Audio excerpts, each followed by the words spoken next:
Are you okay?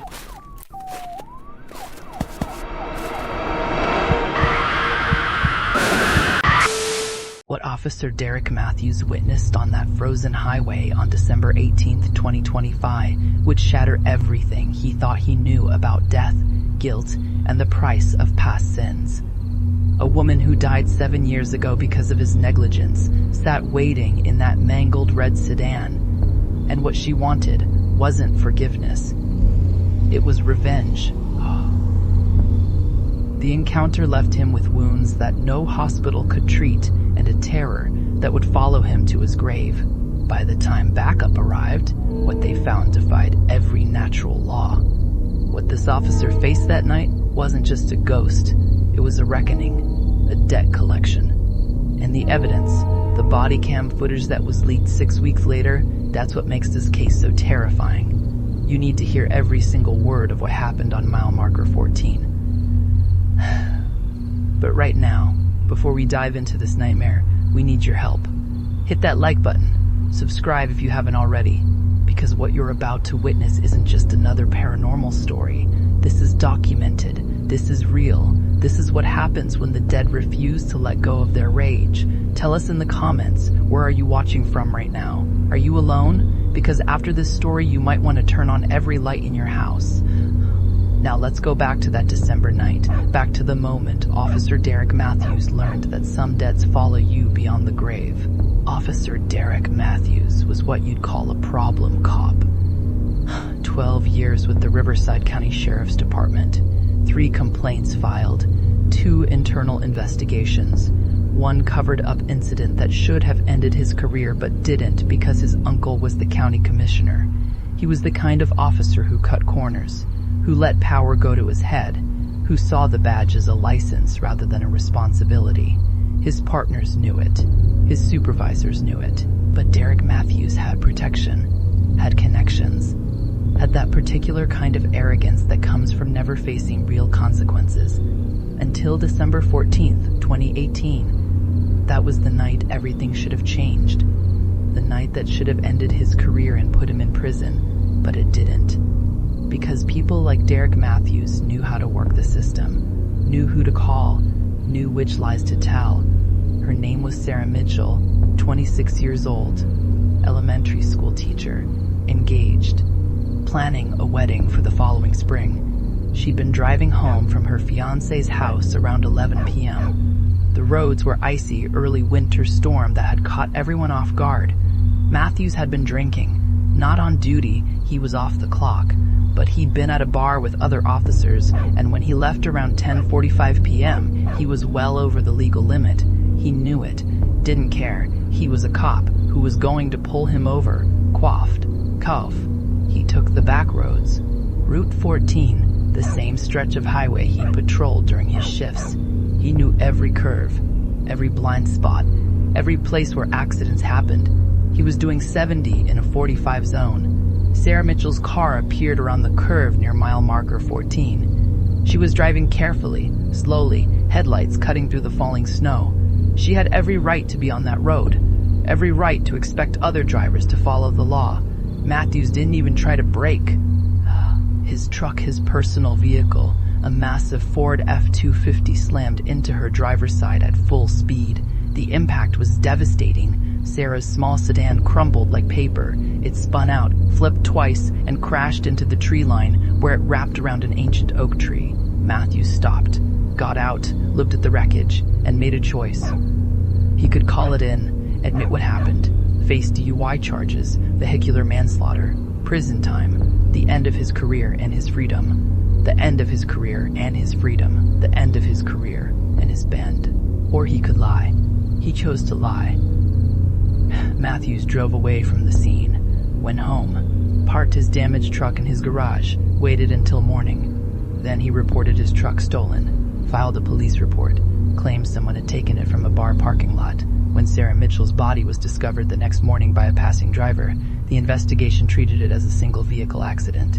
Icy roads, poor visibility, tragic but not suspicious.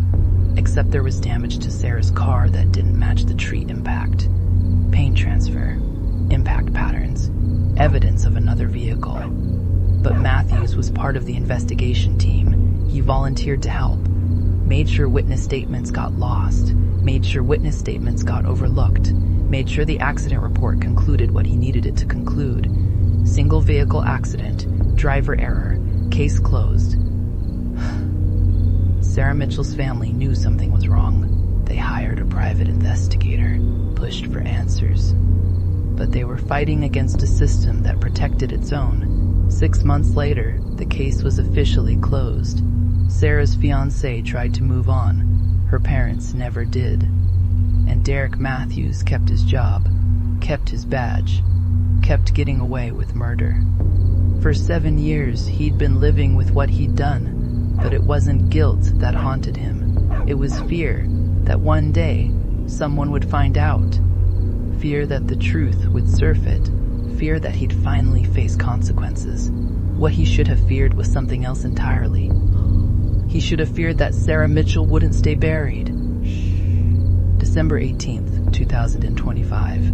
7 years to the day after Sarah Mitchell's death. Not that Matthews remembered. Or maybe he did and he'd just gotten good at not thinking about it. At pushing it down. At pretending it never happened. He was on duty that night. Night patrol on Route 14. The same road where he'd killed Sarah Mitchell. The same stretch of highway he'd driven hundreds of times since. Maybe it was arrogance. Maybe it was some twisted need to prove to himself that he'd gotten away with it. Or maybe the universe just has a sense of ironic justice. The weather was identical to that night 7 years ago. Early winter storm, heavy snow, ice forming on the pavement, visibility dropping by the minute. The department had issued warnings for drivers to stay off the roads if possible. Matthews was alone in his patrol car. Most units had partnered up for safety. But Matthews preferred working alone. Fewer witnesses, fewer questions, fewer people asking where he was going or what he was doing. The radio was quiet. Dispatch reported a few minor accidents on the main highways, but nothing on his route. Route 14 was empty. Most people had the sense to stay home. The clock on his dash read 10:52 p.m., 8 minutes before the exact time he'd hit Sarah Mitchell 7 years ago. Matthews was approaching mile marker 14 when he saw the headlights. A vehicle ahead of him, moving slowly, cautiously, exactly the way someone should drive in these conditions. The kind of careful driving that had annoyed Matthews 7 years ago. The kind of careful driving that had annoyed Matthews 7 years ago. The kind of careful driving that Sarah Mitchell had been doing when he'd killed her. Matthews eased off the gas. Main distance. No reason to get. No reason to interact. He'd just follow at a safe distance until the vehicle turned off or sped up. But then the vehicle in front of him started swerving. Not wildly, just slight corrections. The kind of movement that happens when someone hits a patch of ice, when tires lose grip, when control starts slipping away. Matthews watched. His training told him to activate his lights, to signal the driver to pull over, to check if they needed assistance. He didn't move. He just watched as the vehicle in front of him swerved more violently, overcorrected. The tail end swung out. The driver was losing it, and Matthews watched. The vehicle he could see now, it was a red sedan, almost the exact same model Sarah Mitchell had been driving, spun completely around. The driver was facing Matthews now, headlights aimed directly at him, illuminating his patrol car. For just a second, Matthews could see into the vehicle, see the driver, a woman, dark hair, pale face, eyes wide with terror. Then the sedan left the road. It happened in slow motion, the car sliding sideways off the pavement, plowing through the snow-covered shoulder, crashing through dead brush and small trees, hitting straight for the same oak tree that Sarah Mitchell's car had hit 7 years ago. The impact was massive. Metal crumpled, glass shattered. The sedan wrapped around the tree like it was trying to embrace it. Steam rose from the crushed hood, creating ghostly shapes in the falling snow. And Matthews just sat there. He could have helped, could have tried to slow down the crash, could have called it in immediately, could have been there to pull the driver out before it was too late. But he sat frozen in his patrol car staring at the wreckage. Déjà vu. 7 years ago, this exact same scene. Different car, different woman, same results. His radio crackled, dispatch checking his. Their result, His radio crackled, dispatch checking his status, asking if he needed backup. Matthews picked up the radio. His voice was steady when he spoke. Unit 200 Tainhane, possible 1183 at mile marker 14, route 14. Single vehicle, struck a tree. Investigating now. Professional. Calm, like this was just another accident. He grabbed his flashlight, activated his body cam, stepped out into the storm. The cold hit him, but he barely felt it. His attention was locked on the red sedan wrapped around the oak tree. He started running. Officer Matthews ran through the snow, his flashlight beam bouncing as he moved. His boots crunched over broken glass. His breath came out in white clouds that were immediately torn away by the wind. The damage to the sedan was catastrophic. The entire front end had collapsed inward. The hood was bent up at a 90-degree angle. Steam poured from the destroyed engine, mixing with the falling snow to create a thick white fog around the wreckage. The driver's side door was facing him, mixing with the falling snow to create a thick white fog around it. The window was completely shattered, glass fragments scattered across the snow like bloody diamonds catching the light from his flashlight. Matthews approached carefully. His training was kicking in now. Assess the scene, check for survivors, call for medical if needed. Preserve evidence. He shined his flashlight through the broken window. Someone was in the driver's seat. A woman, slumped forward, her hands still gripping the steering wheel even though the impact should have thrown her around the cabin. Her dark hair hung down, completely covering her face like a curtain. She wasn't moving. "Ma'am, can you hear me?" No response. Matthews leaned closer, shining his flashlight on her. The beam illuminated her body, her clothes, but her face remained hidden beneath that dark hair. She was wearing normal clothes, jacket, but there was something wrong about her posture, something unnatural about the way she sat so still. "Ma'am, I'm Officer Matthews with the Sheriff's Department. I need you to respond if you can hear me." Nothing. He reached through the broken window, careful of the jagged glass edges. His hand touched her shoulder. She was solid, real, but cold, impossibly cold, like touching a corpse that had been frozen for hours.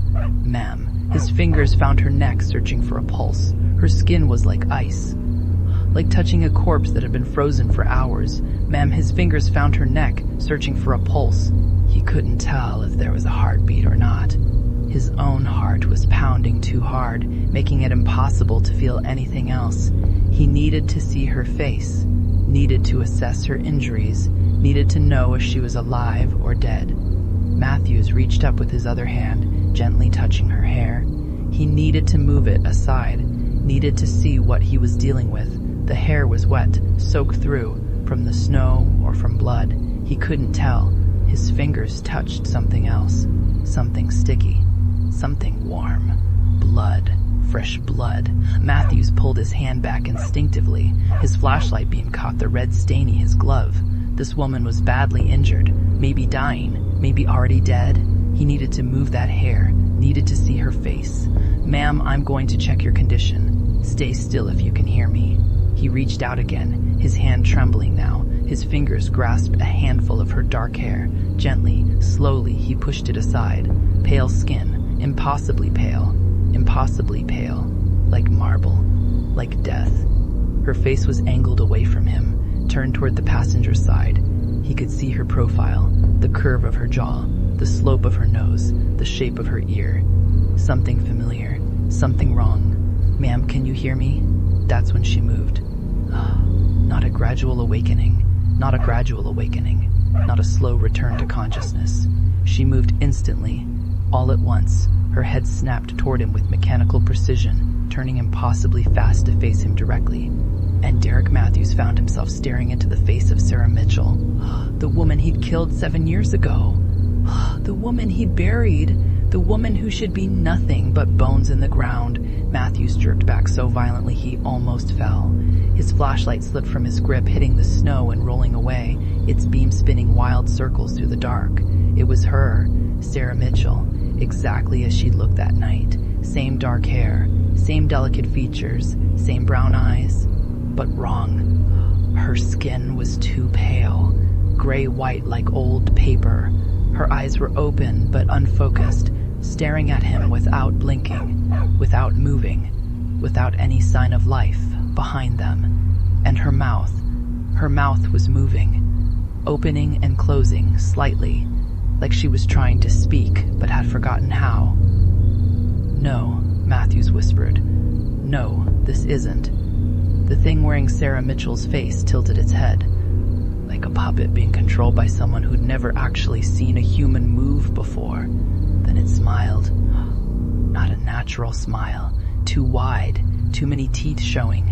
The corners of her mouth pulled back further than they should be able to, creating something that looked more like a grimace of rage than any expression of joy. "Derek," it said. His name, in Sarah's voice, but flatter, colder, like her vocal cords were frozen. Matthews stumbled backward. His hand went to his service. Weapon, pure instinct. But what was he going to do? Shoot a ghost? Shoot a hallucination? Shoot his own guilt made manifest? "You're not real," he managed to say. "This isn't happening, isn't it?" The thing in the car reached for the door handle. The door was mangled, bent inward from the impact. It shouldn't open, but when she pulled, it swung open easily, smoothly, as if the damage didn't exist. She stepped out of the car. She should have been injured, should have been barely conscious after that crash. But she moved smoothly, easily, like someone taking a casual stroll. She was wearing the same clothes Sarah Mitchell had been wearing the night Matthews killed her. Dark jacket, jeans, white sneakers. Even the small silver necklace she'd always worn. The thing that used to be Sarah Mitchell stood facing Matthews in the falling snow, but the snow didn't land on her. The flakes passed through her as if she was made of air, as if she wasn't quite there. 7 years, she said. Her voice was wrong. Too quiet, too flat, but unmistakably hers. 7 years I've been waiting, watching, trapped in the moment you took from me, trapped in the moment you took from me, trapped in the anger, trapped in the danger. Then you walked free.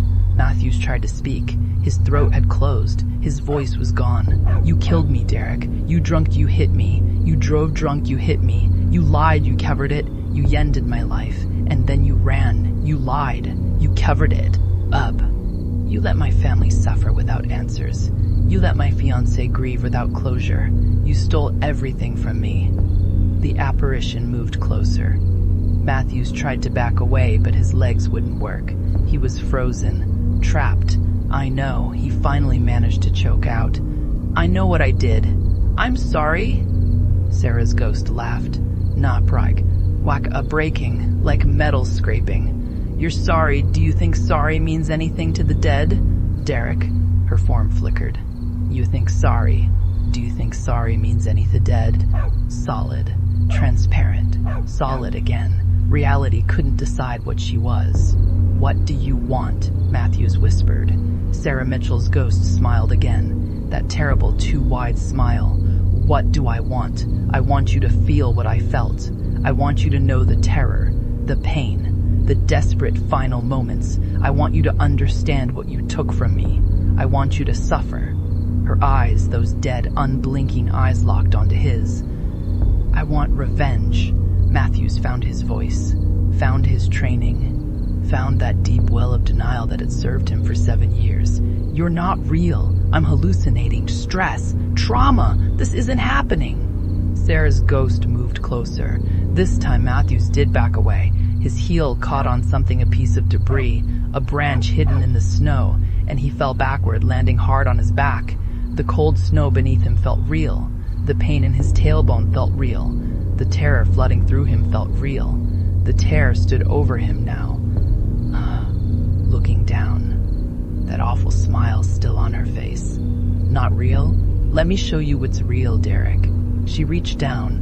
Her hand, if you could call it a hand, that translucent thing that flickered between solid and shadow, touched his chest, right over his heart. The cold was instant, absolute. It spread from that point of contact through his entire body, like ice water injected into his veins. Matthews gasped, tried to breathe, couldn't. Images flooded his mind. Sarah Mitchell driving home. Images flooded his mind. Sarah Mitchell and thinking about her fiancé, planning her wedding, thinking about the lesson plans she needed to finish for Monday.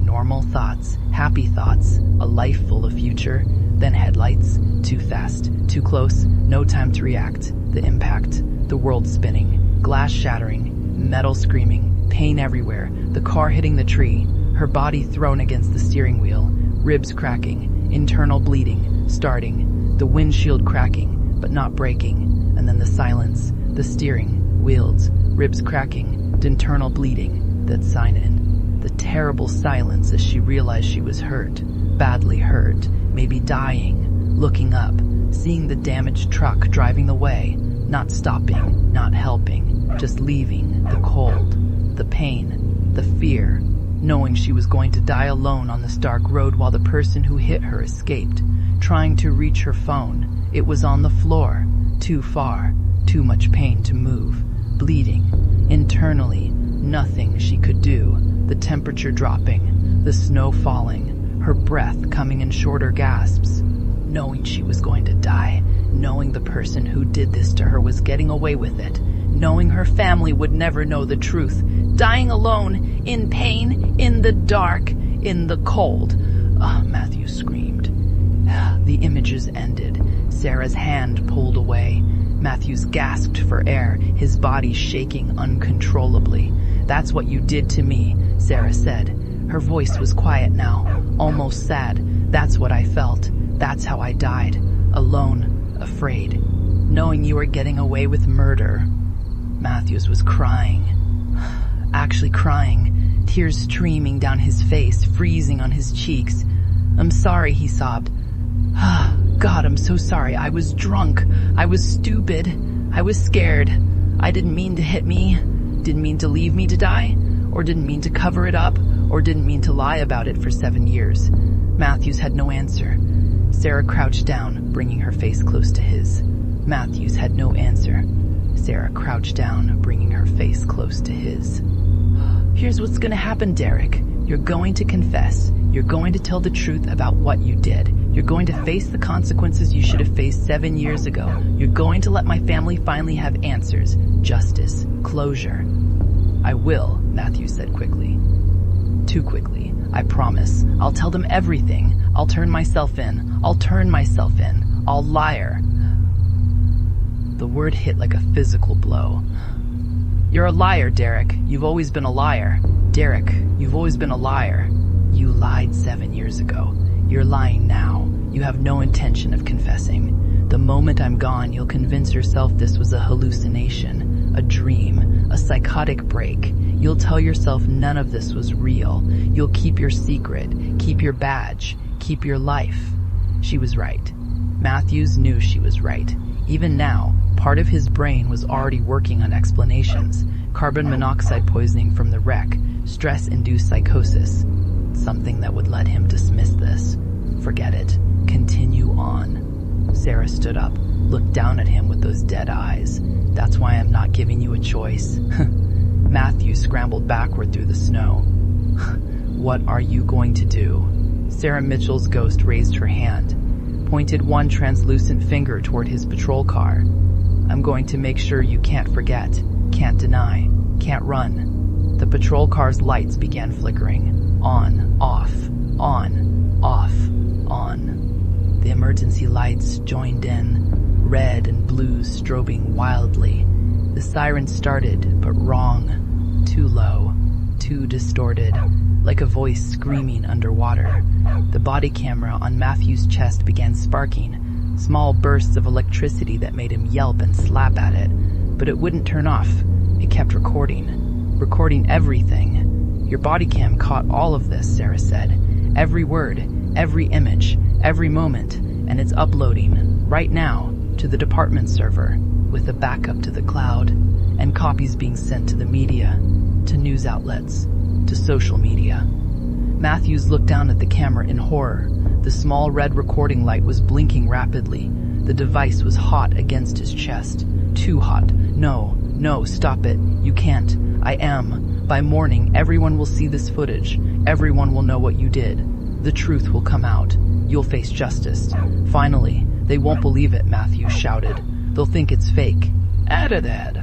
A hoax. Sarah smiled that terrible smile again. Maybe, but they'll investigate. They'll look at the evidence you thought you destroyed, the evidence that's still there, waiting to be found. Paint transfer samples, impact analysis, witness statements that got lost, the private investigators' report that my parents kept, the insurance records, the timeline that never quite made sense. She moved closer again. Matthews wanted to run, but he still couldn't move. Matthews wanted Mead. And when they investigate, when they look closely, they'll find the truth. They'll find that your truck was repaired 3 days after my accident. They'll find that the damage pattern matches. They'll find that you filed a false police report. They'll find out who you really are. Matthews felt his world crashing down around him. 7 years of lies. 7 years of freedom. About to end. Please, he begged. Please, I'll do anything. I'll confess right now. I'll tell them everything. Pub to end. Please, he begged. Just stop this. Delete the footage, please. Sarah shook her head slowly. It's too late for please. Too late for bargains. Too late for mercy. This is justice, Derek. This is the price for what you took from me. Her form began to flicker more violently. Fading. Solidifying, fading again by time here is ending. The connection is breaking. But before I go, I want you to know something. She leaned close. Her lips moved near his ear. Her voice was barely a whisper. You're going to prison, Derek. You're going to lose everything. Your badge, your freedom, your reputation, your life as you know it. And in that cell, late at night, when you can't sleep, when you're alone with your thoughts. She paused. I'll still be there, watching, waiting, reminding you of what you did. You'll never escape me. Never. Not in this life. And when you finally die, when your time comes. Her smile widened impossibly. I'll be waiting for you on the other side. And we'll have eternity to settle accounts. Then Sarah Mitchell's ghost screamed. It was a sound Matthews would hear for the rest of his life. A sound that didn't belong in the natural world. A sound of pure rage, pure anguish, pure hate distilled into audio form. The scream went on and on, building in volume and intensity until Matthews thought his eardrums would burst. He clamped his hands over his ears, but it didn't help. The sound wasn't coming from outside. It was coming from inside his skull. And then it stopped. Absolute silence. Matthews opened his eyes. He was alone. The red sedan was gone. Vanished. No wreckage wrapped around the tree. No broken glass. No debris. The oak tree stood untouched, as if nothing had ever hit it. The snow fell gently now.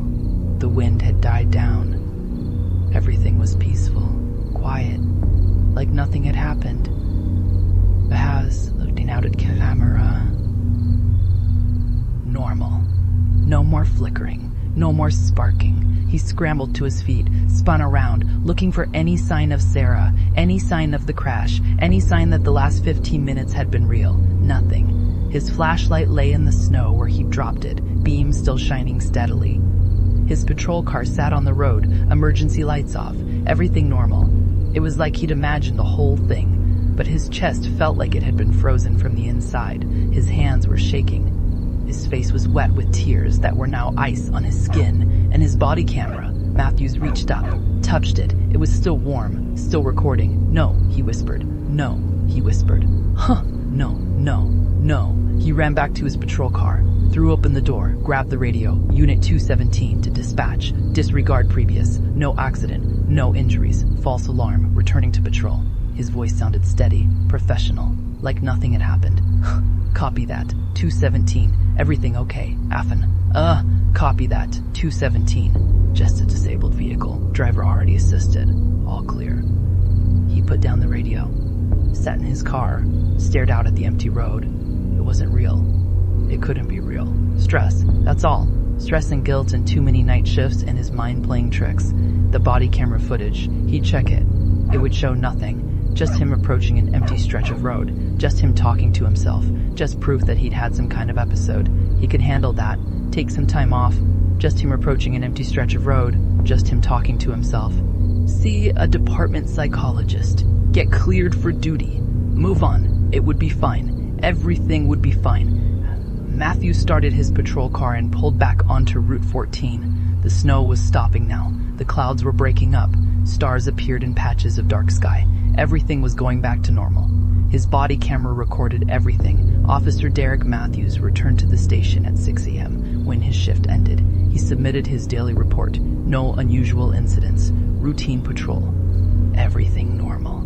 He didn't mention the episode at mile marker 14. Why would he? Nothing had happened. Just his mind playing tricks. He went home, showered, tried to sleep, couldn't. The cold feeling in his chest wouldn't go away.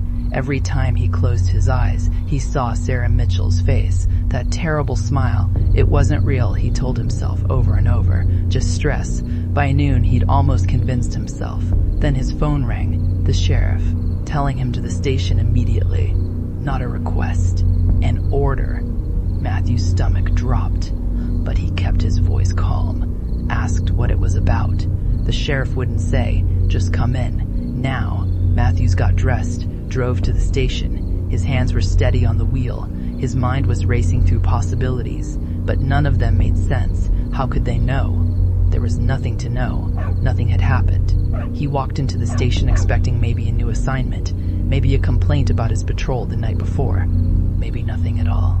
Instead, he found his captain, the sheriff, 2 internal affairs investigators, and his union representative, all waiting in the conference room. On the screen at the front of the room was frozen footage from his body camera.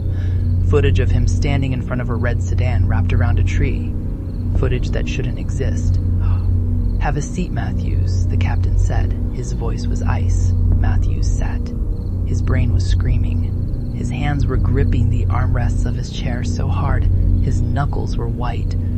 We need to talk about what happened last night, the captain continued. And then we need to talk about what happened 7 years ago. One of the IA investigators pressed play on the remote. Matthews watched his nightmare unfold on the screen. All of it, him approaching the wrecked sedan, him finding Sarah Mitchell in the driver's seat, her turning to face him, her stepping out of the car. Everything she said, him finding Sarah Mitchell in the driver's seat, her turning to Faheb. Everything he said. The images she forced into his mind, his confession, his tears, his begging, all recorded, all uploaded, undeniable. When the footage ended with him standing alone at an empty scene, the car and Sarah both vanished. The room was silent. Finally, the sheriff spoke. The footage uploaded automatically last night at 11:08 p.m. It was tagged as priority due to unusual activity detected by the system. An automatic backup was sent to our cloud server and to the State Police Oversight Board. By 3 a.m., copies had been downloaded by several media outlets. By 6 a.m., it was trending on social media. Matthews couldn't breathe. At 7 a.m., Sarah Mitchell's parents saw the footage. They called their lawyer. They called the district attorney. They called the private investigator they'd hired 7 years ago, who told them your story didn't add up. The captain leaned forward. At 8 a.m., we got a warrant to search your property. We found your truck, the one you reported stolen 7 years ago, in your garage, with impact damage to the front end that matches the damage to Sarah Mitchell's vehicle. Matthew's world was ending. At 10 a.m., we matched paint transfer samples from your truck to Sarah Mitchell's car. At 11 a.m., we confirmed through your phone records that you were at Murphy's bar the night of the accident. The bartender remembers you. Remembers you were drunk. Remembers you left around 10:45 p.m. The IA investigator took over. Derek Matthews, you're being placed on immediate suspension without pay pending investigation. You're under arrest for vehicular manslaughter, hit and run, filing a false police report, obstruction of justice, and evidence tampering. You have the right to remain silent. Matthews didn't hear the rest of the Miranda warning. His ears were ringing. His vision was tunneling. How? How had the footage captured something that wasn't real? How had it shown Sarah Mitchell when there was no one there? Unless it had been real. Unless Sarah Mitchell's ghost had actually appeared to him, had actually touched him, had actually uploaded the footage herself. Unless the dead really could reach across the veil when they wanted revenge badly enough. Matthews looked up at the screen. The frozen image showed Sarah Mitchell's ghost staring directly at the camera. Staring at him. That terrible smile on her face. And in the corner of the screen, in the timestamp, was the date. December 18th, 2025, 7 years to the day after he'd killed her. The trial lasted 3 weeks. The footage was shown repeatedly. Experts tried to explain it, tried to say it was edited, faked, impossible. But the forensic analysis kept coming back the same. Unaltered, original, authentic. The paint transfer evidence didn't lie. The impact analysis didn't lie. The impact analysis didn't lie. The impact analysis did, but paint. The witness testimony didn't lie. Derek Matthews had killed Sarah Mitchell 7 years ago. Had covered it up. Had gotten away with it. Until she came back for revenge. The jury deliberated for 4 hours. Guilty on all counts. Matthews was sentenced to 25 years in prison. With his prior record and the aggravating factors, parole was unlikely. Sarah Mitchell's parents were in the courtroom when the verdict was read. They wept. Not tears of joy. Not tears of joy. You can't have joy when your daughter is dead. But tears of relief. Finally, after 7 years, justice. Matthews was led out of the courtroom in handcuffs. As he passed Sarah Mitchell's parents, her mother spoke to him. "I hope she haunts you every single night for the rest of your life." Matthews didn't respond, but he knew she would, because she already was. Matthews is currently serving his sentence at Riverside Still Correctional Facility. He's been there for 2 months as of this recording. According to prison staff who were willing to speak off the record, Matthews has had problems. He refuses to sleep with the lights off. He's requested multiple cell transfers. He's been found talking to empty corners of his cell. He's covered the small mirror in his cell because he says he seems standing behind him in the reflection. The prison psychologist has diagnosed him with severe PTSD and paranoid psychosis. He's on medication. It doesn't help. Other inmates report hearing him screaming at night, begging someone named Sarah to leave him alone, promising he's sorry, promising he paid the price. The guards report finding him pressed into the corner of his cell, staring at nothing, trembling. When asked what he sees, he always gives the same answer. She's here. She's always here. Waiting, smiling that smile. One guard who witnessed Matthews having what they called a severe episode described it this way. He was curled up on his bunk, facing the wall, crying like a kid. He kept saying, I see you, I know you're there. I looked around his cell. It was empty except for him. But the temperature, man, it was freezing, like someone had left a freezer door open. And I swear, just for a second, I saw something. A shadow, a shape, standing at the foot of his bunk, watching him. When I blinked, it was gone. But Matthews saw it. He sees it all the time. The prison has put Matthews on suicide watch twice. They're worried about his mental state, worried that one day he'll decide death is preferable to the constant haunting. But here's the thing. Death won't end it.